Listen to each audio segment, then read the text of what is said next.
This is a strategic briefing on THK Corporation.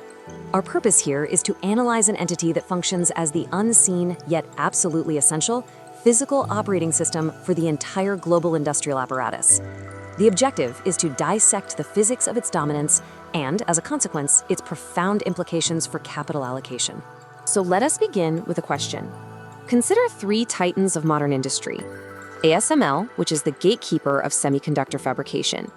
Tesla, the vanguard of electric mobility. And Fanuc, the very architect of industrial automation. They appear disparate, yet all of them are bound by a single critical physical dependency. You see, the constraint is not capital, nor is it software. It is a fundamental problem of mechanics, the precise frictionless movement of mass. And the solution to this problem is controlled by a single Japanese enterprise. Our analysis today will proceed through 6 strategic perspectives. We'll begin with the foundational physics, then move to its architecture of exclusion, and from there escalate to its geopolitical consequence. The goal is to construct a comprehensive thesis on the company's systemic power. So, let's begin with the foundational event. This was a breakthrough in physics that established the company's initial and, quite frankly, its enduring advantage. Before THK, industrial motion was really a brute force affair. Linear movement meant sliding contact, a regime defined by high friction, debilitating heat, and constant wear. THK's great innovation, the linear motion guide, was a complete paradigm shift. It replaced this incredible inefficiency with the elegance of rolling contact, using recirculating ball bearings to fundamentally rewrite the physical laws that govern industrial machinery. The technical impact of this transition was a 50-fold reduction in friction resistance. Now, let's be clear, this was not an incremental improvement. It was a phase shift. It allowed machines to operate at speeds and tolerances that were previously unattainable, effectively creating a new physical operating system for the entire industrial world. We now turn to how this initial breakthrough was defended. You see, THK constructed a multi-layered technical and procedural moat that has since proven impervious to replication by competitors, regardless of their level of capitalization. The first layer of this moat is an unscalable artisan skill known as Kisage. Here, master craftsmen manually scrape metal surfaces to achieve a level of flatness and precision that the most advanced CNC machines simply cannot replicate. The economic implication here is stark. This is a technical barrier that infinite capital cannot breach. It's a defense rooted in human skill, not in machinery. The additional layers include what can only be described as analog madness, like aging raw steel for years just to allow internal stresses to resolve naturally. This ensures stability that lasts for decades. But critically, THK designs and builds its own production machinery.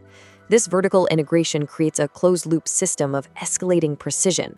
A competitor cannot simply buy the means of production off the shelf. Our third perspective examines how this technical superiority was converted into structural economic power. THK didn't just sell a product, it dictated the global geometry of industrial design itself. You see, THK didn't just sell a better component, it actually weaponized standardization. By aggressively embedding its product dimensions into global ISO and JIS standards, it forced every machine designer on the planet to architect their systems around the THK catalog. This created a profound path dependency, where the switching costs are so prohibitive that they effectively lock in entire industries for decades. We will now escalate our analysis to the geopolitical dimension. THK functions as an invisible yet non-negotiable checkpoint for national security and for the trajectory of all vanguard technologies. 2 nanometers. This is the current frontier of semiconductor manufacturing. It's a domain governed by the laws of physics at their most unforgiving. And the statement here is unequivocal. ASML's extreme ultraviolet lithography machines, the very bedrock of the entire advanced semiconductor ecosystem, must operate in a near-perfect vacuum. In that kind of environment, most materials would release trapped gases, a process called outgassing, which would contaminate the process. THK's specialized LM guides are the only components on Earth capable of delivering the requisite precision without this contamination, and consequently, the geopolitical roadmaps of both Washington and Beijing are dependent on THK's production facilities. This gatekeeper role extends far beyond silicon. The exact same requirement for frictionless, precise motion is critical in the defense sector, from the gimbaling of satellite arrays to the tracking systems for directed energy weapons. It is also the very foundation of the manufacturing reshoring trend, as collaborative robots, or cobots, rely on THK's low-friction technology for the safety and efficacy of human-robot interaction. Our fifth perspective addresses the primary strategic tension here, the confrontation between the world of digital compensation and the world of physical perfection. Now, the prevailing ethos in Silicon Valley suggests that software can solve any problem. This, of course, raises the question, can active calibration algorithms compensate for inferior mechanical hardware and thereby erode THK's moat? The answer is, quite simply, a matter of physics. You see, software compensation introduces latency, the time required to sense an error, process a correction, and then actuate a change. In high-speed, high-precision applications, this delay is a fatal flaw. Physical precision is, by its very nature, instantaneous. It offers zero-latency accuracy, a performance characteristic that software simply cannot replicate. THK's strategic response to this digital threat has been masterful. Instead of being disrupted by software, it has weaponized it. The Omni THK platform uses IoT sensors, not to compensate for flawed hardware, but to monitor perfect hardware. This shifts the entire business model from a one-time transaction to a recurring motion-as-a-service revenue stream, which deepens customer dependency and reinforces its physical dominance. And finally, we project THK's position into the next decade, assessing its role in the emerging technological paradigms that will define the future equilibrium. The primary physical challenge in humanoid robotics is something called stiction, or static friction. Overcoming it is absolutely essential for the fluid, safe, and responsive motion that is required for human-robot interaction.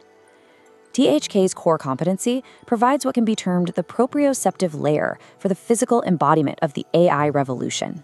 THK is therefore indispensable to two key future sectors. First, humanoid robotics, where it supplies the essential low-friction actuators.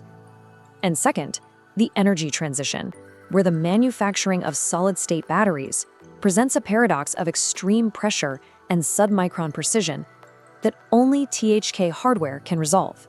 The financial consequence of this systemic dominance is plainly visible in the company's operating margin, a consistent 15 to 20%, in an industry where the average is a mere 5 to 8%. This is not just a number. This premium is the direct economic translation of owning a monopoly on a fundamental law of physics. It is, quite literally, the price of friction.